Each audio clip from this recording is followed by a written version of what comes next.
A vacina, uma vez certificada pela Anvisa, vai ser extensiva a todos que queiram tomá-la. Eu não vou tomar. Alguns falam que estou dando um péssimo exemplo. Ô, imbecil! O idiota que está dizendo que eu estou dando um péssimo exemplo, eu já tive o vírus. Eu já tenho anticorpos. Para que tomar vacina de novo? E outra coisa que tem que ficar bem claro aqui, doutora Raíza, lá na Pfizer, está bem claro lá no contrato, nós não nos responsabilizamos por qualquer efeito colateral. Se você virar um jacaré, é problema de você, pô. Não vou falar outro bicho que ele pensar aqui, falar besteira aqui, né? AstraZeneca admite à justiça efeito colateral raro na vacina da Covid. Se você simplesmente dissesse isso até pouco tempo atrás, de que você poderia ter medo de efeitos colaterais, é provável que você poderia responder até uma ação penal. É provável que você seria chamado de negacionista. Mas aqui não foi uma pessoa, um cientista, um médico que levantou o argumento, não. Foi a própria AstraZeneca que admitiu dentro de uma ação judicial. 51 famílias pedem uma indenização de até 700 milhões. A AstraZeneca reconheceu que a vacina pode, em casos muito raros, causar síndrome de trombose em trombocitopenia, o que aumenta os riscos de entupimento de veias e artérias. Muitas pessoas tiveram medo e ainda têm medo dessa situação. Foram muitos profissionais, inclusive da área da saúde, que alertaram, mas esses profissionais foram caçados como se fossem monstros. E a informação é da própria empresa AstraZeneca, que admite a possibilidade de efeitos colaterais. Quantos efeitos colaterais podem existir que ainda não foram admitidos? Vamos lá. Outra questão, a liberdade de expressão. A ministra defende retomada do PL das fake news, ou melhor, PL da censura, engavetado por Lira. Luciana Santos falou a jornalistas sobre a responsabilização das mídias digitais, abre aspas, que sejam ofensivos a pessoas que possam, porventura, cometer crimes, que é o que nós estamos vendo na internet quando não há regulamentação.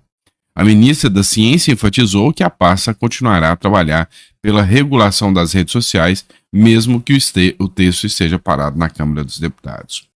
Nós estamos em um momento em que a criminalidade atinge um ápice, um pico gigantesco. Já batemos 4 milhões de pessoas infectadas por dengue e o maior recorde de morte de todos os tempos. Nós estamos em um momento em que a corrupção está voltando à tona no Brasil. A inflação está subindo. O Brasil está desordenado, mas a preocupação é PL da censura. A preocupação é com o que influenciadores digitais possam dizer.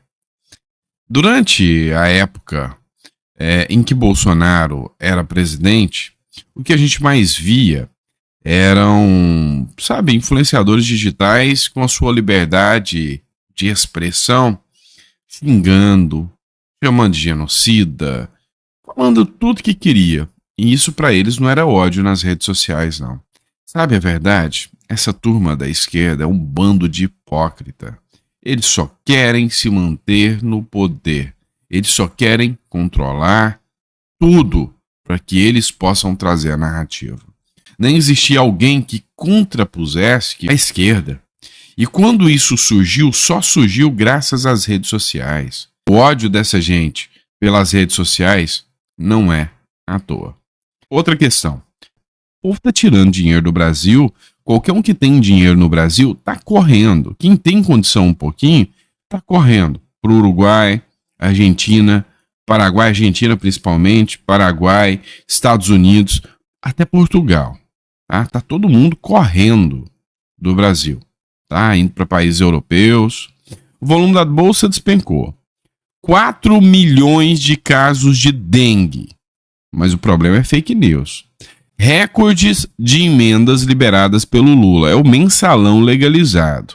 Pois é, o MST invadiu a sede do INCRA lá em Alagoas só para atacar o Lira. Mas tá tudo bem, né? Eles podem invadir, afinal, é o MST, né?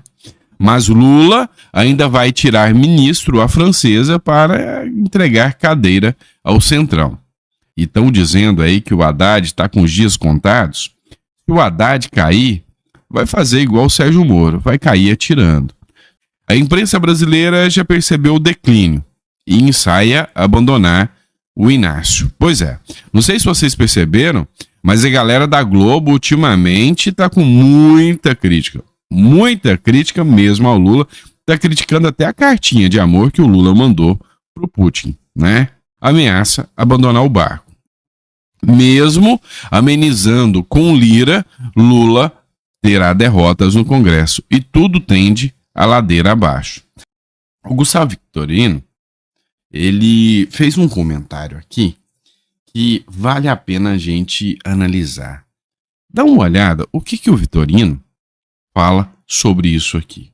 O voto de mais de 120 milhões de brasileiros não vale nada e o que vale é o que ele pensa. Cedo ou tarde, contrariado, o Lula ia começar a usar a sua turma e ia ignorar o parlamento. Qual é a turma do Lula? É o consórcio lulopetista com o STF. Me preocupa bastante esse fato, mas é a comprovação do que a gente sabia. Totalitarismo, a ditadura, a democracia no Brasil se instalou de tal forma que hoje, se o Congresso fizer o que o Lula não gosta, ele recorre ao STF e ganha uma liminarzinha, anulando o voto de 120 milhões de brasileiros. A desoneração da folha de pagamento dos municípios foi aprovada pelo Parlamento Brasileiro, Senado e Câmara Federal. O Lula vetou, voltou para o Senado e Câmara Federal e o veto foi derrubado. O Lula foi lá e recorreu ao STF. Vejam vocês, caiu para o advogado dele, aquele rapaz que ganhou uma toga de presente lá no STF, o Zanin. Determinou em sede liminar que a decisão do Congresso Nacional, nas duas casas, não valia. Valia o que o Lula quer e que ele obedeceu dando a liminar. Eu disse que cedo ou tarde seria inevitável, porque os problemas financeiros começam a se multiplicar. Foi retirado o benefício, por exemplo, dos remédios da farmácia popular. Os remédios da farmácia popular, aqueles que são vendidos, nem todos são doados, subiram muito mesmo. Enfim, está faltando dinheiro para todo lugar. E o que tem, parece que está indo para onde não deveria, que é 200 milhões para redes sociais e apoiadores online para elogiar o Lula e defender o Lula nas redes sociais. O dinheiro está indo para onde não devia, para apoiar, para falar bem do Lula nas redes sociais. E aí a coisa fica cada vez mais difícil. Vamos lá, vamos pegar uma publicação agora da Carla Zambelli para a gente analisar. Omissão criminosa. Olha só o que saiu no Estadão. Facções avançam na Amazônia e aliciam jovens da floresta e indígenas para o tráfico. Quem é que poderia imaginar que o crime organizado poderia se tornar mais forte durante a gestão de Lula? Parece até que alguém avisou isso antes, disse algo nesse sentido e foi multado, né? Pois é uma omissão sim. Quando o governo não age, ele está sendo omisso.